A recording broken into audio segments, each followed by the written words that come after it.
Welcome, welcome.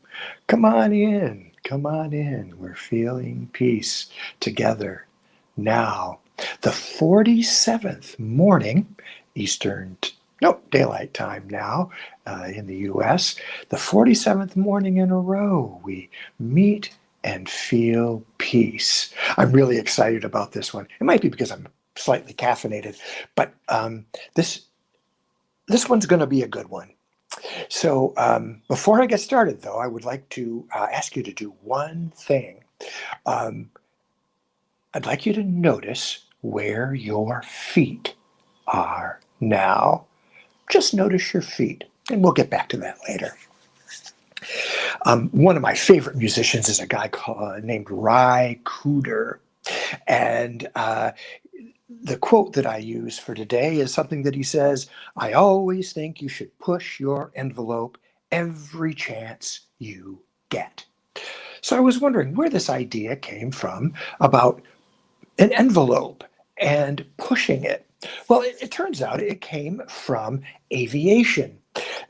And the engineers, as they built uh, airplanes, they would describe a envelope, which it was safe to operate this aircraft in.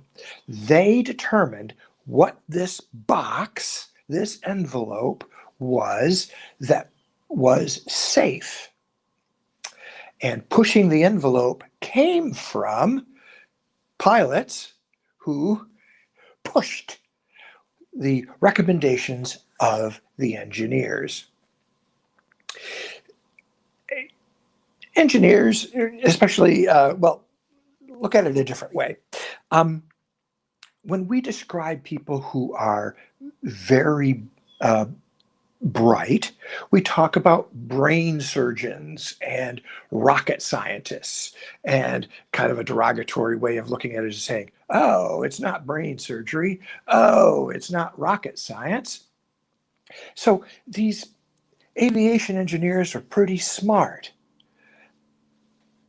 But the pilots showed the engineers that their envelope wasn't real because they would move beyond it.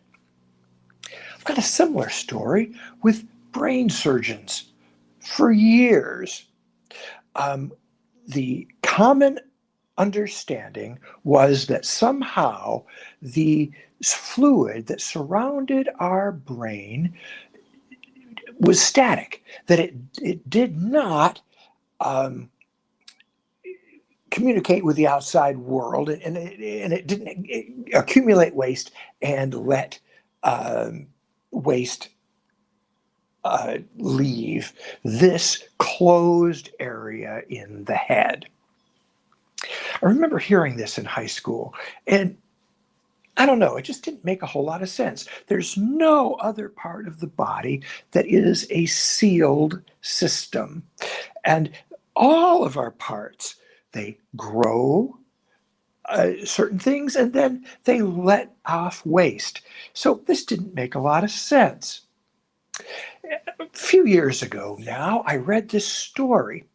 The University of Rochester, they suddenly discovered that there was a system of inflow and waste removal from the brain. Now, these are pretty sharp people, and but they had been taught that nope, nope, nope, there's no way that that's possible, because for the hundreds of years we've been cutting open heads and looking at brains.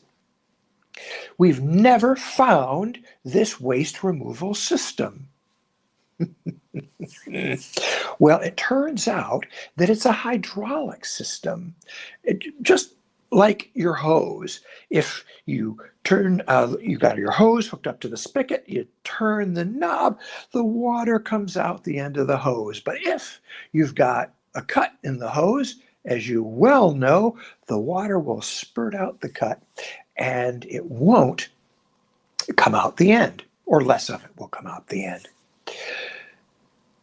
But it took years for for some of the smartest people that we know, brain surgeons, to figure out that the very act of them cutting into the brain destroyed what they were looking for.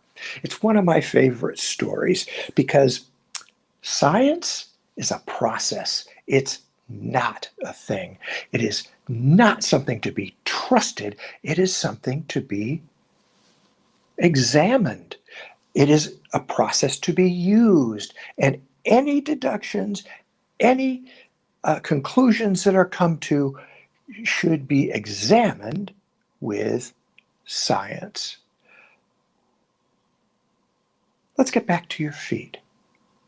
I'd like you to notice now where your feet are. Are they in the same place they were when I asked you to look for them before? If they've moved, who moved them? Who put them there and why? We've got this idea, this envelope, this box, that we are conscious and in control of our body. And with this simple test, just every once in a while noticing, where are my feet? How did they get there? We can notice that there's a whole lot going on that's beyond our control and beyond our awareness, beyond any box or envelope that someone might have set up for us. So how do we use this? Think of Elon Musk. He's not concerned with boxes or envelopes. He has an outcome that he would like to achieve. And you can judge whether that outcome is good or bad.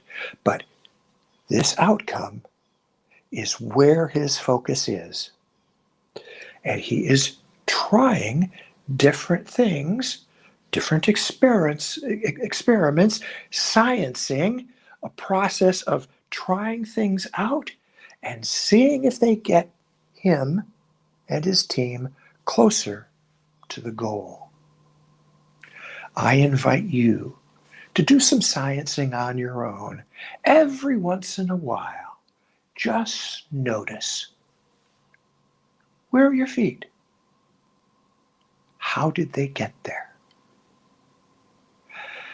And just noticing that there is a whole lot in this world that we are not consciously aware of, that just seems to happen,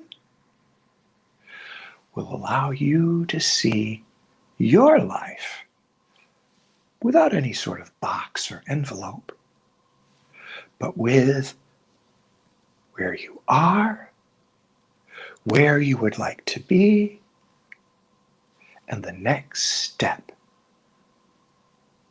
to get there. And one way that we can clear away the dust and the dirt and the complications is with what I call the simultaneous peace. And in this peace, we just notice together the peace that is in, around, and throughout, that has no box, no envelope, no one who is an expert or not. This peace is in and around and throughout all. And all we have to do is pause and notice this peace now. And I invite you, with this peace radiating through, transforming your day, that you notice where your feet are and choose your next step while in this peace. I do hope this serves you, and I will talk with you tomorrow.